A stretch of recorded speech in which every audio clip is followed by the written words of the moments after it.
अहंकार कब किस में किस वक्त आ जाए किसी को भी नहीं पता। और ज्ञान से इसका कुछ लेना देना नहीं है।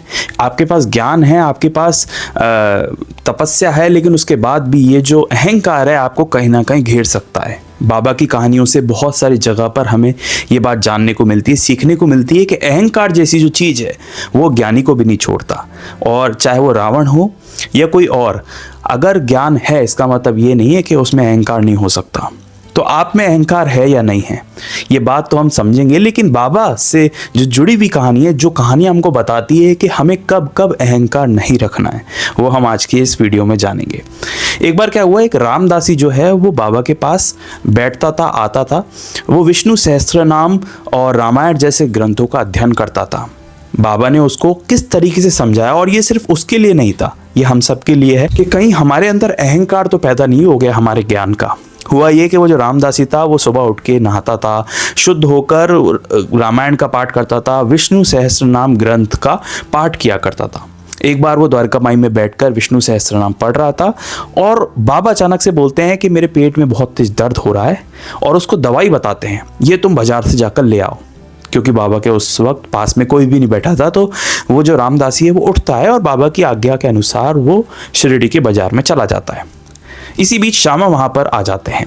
तो बाबा क्या करते हैं, उठते हैं और जो ग्रंथ था उसको उठाते हैं जिसको वो रामदासी पढ़ रहा था, और उस ग्रंथ को उस अपने प्रिय भक्त श्यामा जी को दे देते हैं। श्यामा उनको मना करते हैं, लेकिन बाबा कहते हैं कि ये बहुत कल्याणकारक ग्रंथ है, इसको पढ़ना श्यामा, और ये कह के वो श्यामा के पास रखवा देते हैं। जब वो रामदासी वहां से लौटता है बाजार से, और वो देखता है कि वो जो ग्रंथ है वो वहां पर नहीं है जहां पर वो पढ़ रहा था, और वो श्यामा के हाथ में, ये देखकर वो बहुत क्रोधित हो जाता है और वो गुस्से में बोलने लगता है कि मैं जानता था कि तुम्हारी नज़र हमेशा मेरे ग्रंथ के ऊपर है, और ऐसा कह के वो बहुत भला बुरा कहने लगता है कि तुमने चोरी की। बाबा उठते हैं और बोलते हैं कि श्यामा क्या हमारा मित्र नहीं है, हमारा साथी नहीं है? अगर तुम्हारा ग्रंथ इसने ले लिया पढ़ने को तो इसमें क्या हो गया? ईश्वर का ही तो ग्रंथ है, ईश्वर का ही तो नाम है, तुम ले रहे हो जिस तरीके से वैसे ही वो ले लेगा, इसमें इतना क्रोधित होने वाली क्या बात है?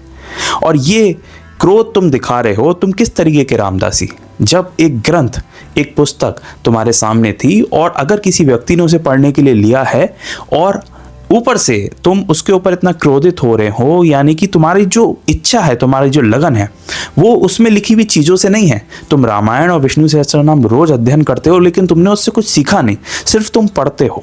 तुम्हारा जो मोह है, तुम्हारी जो माया है, वो उस एक पुस्तक जो तुम्हारी थी उसके ऊपर इतनी अटक गई कि तुमने किसी और व्यक्ति को इतना भला बुरा सुना दिया। तुम रामदासी नहीं हो सकते, क्योंकि सिर्फ मानना नहीं होता, उस कहानियों को जानना होता है, उनको सीखना होता है और उनके ऊपर चलना होता है। तो ये बात सुन के रामदासी को धक्का लगा, और इस तरीके से बाबा ने उसका अहंकार चूर किया। तो कहते हैं ना, ज्ञान होना एक अलग बात है और अहंकार होना एक अलग बात है। जरूरी नहीं होता कि हर ज्ञानी जो है उसमें अहंकार ना हो, उसमें भी अहंकार पनप सकता है। और यही बात रामदासी को बाबा ने समझाई कि तुम जो ग्रंथ पढ़ रहे हो उसको सिर्फ पढ़ ही रहे हो, उसको समझ नहीं रहे हो। अगर समझते तो इतना मोह माया में नहीं फंसते। तुम मुस्कुराते और कहते कि अच्छा हुआ श्यामा तुमने ले लिया, पढ़ लेना फिर मुझे दे देना। तो ये बात जो थी उसको बहुत गहराई तक चोट की गई कि सिर्फ पढ़ना और ऊपर से पढ़ लेना और अपने आप को समझ जाना कि मैं बहुत बड़ा ज्ञानी हूँ, तो वो कहीं ना कहीं आपको अहंकार की ओर खींची लेता है, और अहंकार आपको बहुत जोर से खींचता है। ऐसे एक मुले शास्त्री थे जो कि द्वारका माई में आए, और बाबा को वो यवन समझ के दूर खड़े हो गए, दूर से ही फूल डाल रहे थे। लेकिन अगले ही पल जब बाबा के स्थान पर उन्होंने अपने गुरु गोलभ स्वामी को बैठा देखा, तो वही जो व्यक्ति दूर खड़े हुए थे वो बाबा के चरणों में गिर गए। जब दोबारा उठे तो वहीं पर दोबारा बाबा विराजमान थे।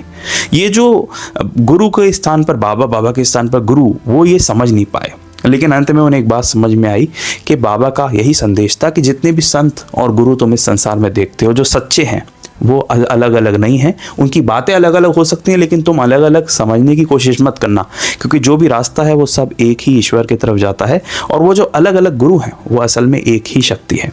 तो ये बातें हमें समझाती हैं कि हमारे लाइफ में कई बार ऐसा होता है कि हम कुछ चीज़ों में इतना खो जाते हैं कि हम समझने लगते हैं कि जो दुनिया है वो हमारी वजह से चल रही है, और ये जो कार्य है ये हमारे पे ही टिका हुआ है। लेकिन आप नहीं थे, मैं ये दोबारा दोहराना चाहता हूँ बात, जब आप नहीं थे तब भी दुनिया थी, और आप जब होंगे या आगे आने वाले समय में नहीं होगे तब भी दुनिया होगी। तो ये दुनिया आपके ऊपर नहीं टिक रही, तो इस अहंकार से बाहर निकलिए, और अगर आपके अंदर थोड़ा सा भी अहंकार निकलता है वैसे तो जो अहंकारी व्यक्ति होता है वो खुद इस बात को बहुत गहराई से नहीं समझ पाता, लेकिन अगर कोई दूसरा आपको समझाना चाहे तो कभी भी इस अहंकार को अपने अंदर से खींच के बाहर निकाल देना और सामने वाले को मौका देना जो आपका अहंकार जो है आपके अंदर से खींच के बाहर निकाले।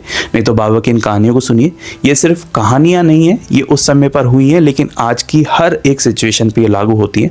मेरा काम यही है, मैं बाबा से जुड़ा हुआ जो भी इतिहास है उसको समझता रहता हूँ और अपने समझ के अकॉर्डिंग आप तक पहुँचाता रहता हूँ। अगर आप बाबा से जुड़ना चाहते हैं या बाबा से जुड़ा हुआ इतिहास जानना चाहते हैं तो आप इस चैनल को भी सब्सक्राइब कर सकते हो। और हाँ, याद रखिएगा, लिखिएगा जरूर आपके अंदर किस किस बात को लेकर अहंकार है। मिलेंगे एक नेक्स्ट वीडियो में, तब तक के लिए ओम साई राम।